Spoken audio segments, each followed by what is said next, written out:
Hi, so this is me again. I want to record something on soothsaying. Now, God does not partake in soothsaying. A lot of times we as Christians, you're always like, God, tell me what time will this miracle happen? Or what time would this thing happen to me? Or when would this happen? Or when would that happen? And, when we ask these questions, a lot of times we draw blanks because God doesn't say anything. And then we're like, God is all knowing. So if he knows what is going to happen and when it's going to happen, why doesn't he just tell me? I got a revelation on that tonight and it is mind-blowing. All right, so God doesn't like soothsaying because it robs you of your learning process. Now, look at God. God already knows your end from the beginning. And your end is not a matter of soothsaying. Your end is the end he has designed for you. And for every child of God, he has designed exactly the same end for them. When I say exactly the same end, meaning his desire for you is to be everything he created you to be. Fulfilled, enriched, wealthy, happy, all of these wonderful things he has created, for his children. So that is his desired end for every child of God. Now, he knows that from this point, you're going to get to that end. He knows that. But he also knows that getting from point A to your desired end is never a straight line. And he allows for that because your process is very crucial. And your learning is in your process. Let me explain this a little bit more. Now, if you are on point A and you need to get to point B. So let's say point B is, let's start with point A. Point A is where you are, maybe down and out, maybe broke, maybe jobless, maybe unmarried, maybe without a kid, whatever it is that, you find yourself, unhappy about. Let's say that's your point A. And your point B is you getting that thing fulfilled. So you getting married, you having a child, you getting financial prosperity, getting a job or your business or, any of these things. Getting to that point is point B. Now that point B is what God has also designed for you. There's this thing my cousin always says, God wishes better for you than the best thing you could wish for yourself. So think about the best thing that you could ever wish for yourself. God wants better than that for you. So you wanting to get to point B, it's also part of his plan because he needs you to get to that point of success and freedom and happiness and joy and all of that. So he knows. And since he has created you after himself, he knows that you will get there. You will get there. But now, he needs to teach you certain things that would enable you stand your ground. It would teach you, it will embolden you, it will enrich you. It would bring you to certain knowledge that would change your life. Now, so many times in my life, I would, maybe I was going through, something and God never revealed why that thing was. Or maybe something that I could break, something I could liberate myself from. And I've been praying I need this thing broken, but I need the knowledge. But the knowledge doesn't come. It takes a little while and then that knowledge comes. And immediately I'm able to break it. And I'm like, but Lord, you always knew this thing. Like, you always knew it. Why did you make me wait for 1 year before you were able to bring me to this knowledge, the awareness of this knowledge? Why did you have to wait 1 year? Why didn't you just tell me last year and save me a lot of pain? And then God is like, you were not ready last year. You were not ready for this knowledge last year, but you are ready for it now. So that's why you have the knowledge now, and you can walk and run with this knowledge. I could choose to be stubborn, like, oh, blah, blah, blah. But that's the reality. Even I know that, even if he had told me last year, I would have made a mess of the whole thing. So God knows that you are going to get to point B because he has designed you for that, and he is with you. So as you're walking, yes, he knows that, it's two of us. I'm with you. Every step you take, I'm taking it with you, but I am taking you through a process so you could learn. Now, the journey from point A to point B on a straight line could take you maybe a month, but God is not going to take you on a straight line. He will take you through curves and turns and sometimes circles. Sometimes that circles will have circles in themselves and circles, and then you keep going in circles until he takes you to another curve, another turn, another zigzag, another whatever. He just keeps taking you through this maze until you get to point B. Now, for every turn, it's a learning point. For every curve, it is a knowledge teaching time. So by the time you go through the hundreds of turns, hundreds of curves, you would have learned so much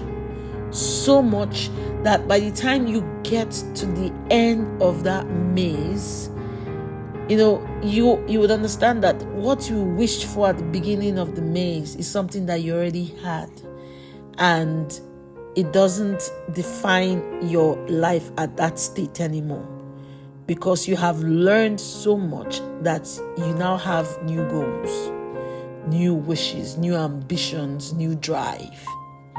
So you have matured from that point A before you got to point B.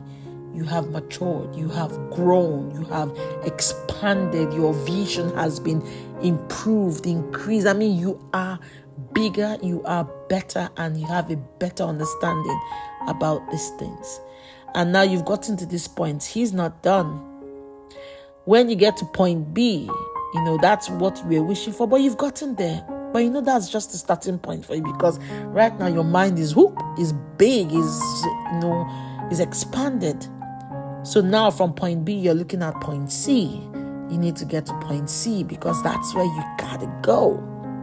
And again, he takes you through a maze, through turns and curves and zigzag and circles and all of that. And by the time you get to point C, exactly the same thing happens. You are wiser, you are bigger, you are better. Point C is not enough. That's not what you want right now, because you've always had point C, but you just didn't realize it. Now you want point D. So that's how God takes us on a journey from one point to the other. And for every journey, it's our learning time, our growing time, our teaching time, and a time when we come to the awareness of certain truths, certain information. So when you have a soothsayer, now let's go back to point A, someone who is in point A. You have a soothsayer, someone who comes in with a crystal ball. Now, this person could be truthful at what they are saying. They may be able to see something about your future, your close or your near future. That may be true. So that person, the person with the crystal ball would say, or the soothsayer would say, yes, you want to go from point A to point B, and I see in your future that you will get to point B. So don't worry about it. You get to point B. But there's a problem. You're going to go in circles, and those circles, you'll be in those circles for 2 years. You will not be able to make progress or come out of that circle for 2 years, but you remain in that circle. So that is what the soothsayer would tell the person. Now, when that soothsayer says that, that soothsayer has robbed that person of the learning time, the awareness, the knowledge, the growth that that person would have achieved if he had gone through the maze from point A to point B. So what's going to happen to that person? That person would know, yeah, in 5 years, I will get to point B. But in 2 years, I'm just going to be in this circle between point A and point B. So all the person is looking to do now would be how to get out of that circle. That circle is a learning time for that person. But he's not seeing it that way. He's seeing it as a stumbling block, as a hindrance, as a bind. So he's doing everything he can to get himself out of the circle, even before he gets to it. So they will probably tell him things that he needs to do, or if that's not the case, looking at the situation, he will be like, okay, so if I go to this job, this is a job that is a circle that will keep me here for 2 years. I'd rather not go to the job. So when the opportunity of that job comes, he wouldn't take it because he already knows that rather than staying 6 months in that job that is supposed to elevate him, he was thinking that job will elevate him within 6 months to get to point B. Now he realizes that that job would not elevate him, but it will keep him stuck for 2 years. And after 2 years, he will still get into another curve and another bend before he now moves forward. And he's trying to cut all of that. So what does he do? He doesn't take the job. He doesn't take the job. He finds another way around it, finds another way to get to his point B.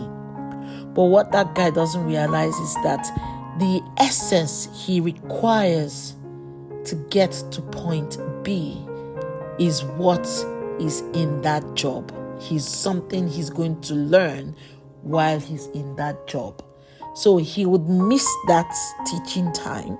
He would miss that knowledge time. He would miss that awareness time. And then he will find himself going in other circles that God did not orchestrate for him. Circles that would now take him back. Circles that would take him down. Circles that would take him out of that maze into a different maze that leads nowhere. And he will find himself, rather than these 2 years he was trying to avoid, he will be there 5 years. Just like, a mice that is on this wheel thing, spinning wheel thing, they will be like that. So they keep making a lot of movement, but there is no progression. And then they get frustrated after some time. They get angry with God that why is God not helping them? Or they get angry at themselves or against life or the universe or whatever it is that they could get angry at because something's just not working. The soothsayer said 2 years in that circle, but he managed to escape the 2 years. But now it's been 5 years and he still hasn't gotten to point B. So that soothsayer must be lying. So that will be the conclusion. But the soothsayer has robbed him of his learning, his teaching, and the essence that was meant to get him to his desired end. So that's why God despises soothsayers. He despises them. And he warns his children to stay away from them because all they do is destroy your purpose, your pattern, your life. Basically, they destroy it. So God doesn't want it. He doesn't want soothsayers around you. He doesn't want soothsayers telling you what's in your future. He doesn't want it. Now, God himself is not a soothsayer. If you ask God, what year will I get married? He'll look at you with that funny expression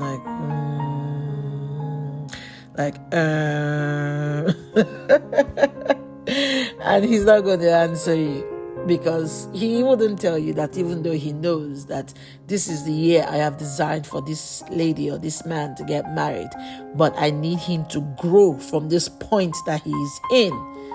And by the time he gets to this desired end, he has grown, he has matured, and then he's ready to be your husband. But if the person gets a soothsayer, it's going to be in 2 years. No. The person will begin to go out of his way to ensure that he doesn't get married in 2 years. He wants it to happen in 6 months, and then he goes looking for any girl that is ready. And of course, he gets into problems. So the girl is not the right fit, and him is not even ready for marriage. He's still thinking as a boy, and there's a problem. A year later, 2 years later, disaster, and then there's a divorce, and then it's like, God, why didn't you tell me that this woman was horrible? Why didn't he tell you? Okay, you were listening to the voice of a soothsayer, and now you're in trouble. So that's the thing, ladies and gentlemen, brothers and sisters. Please stay away from soothsayers. They don't help, rather they destroy. All right, I hope this has helped. Bye.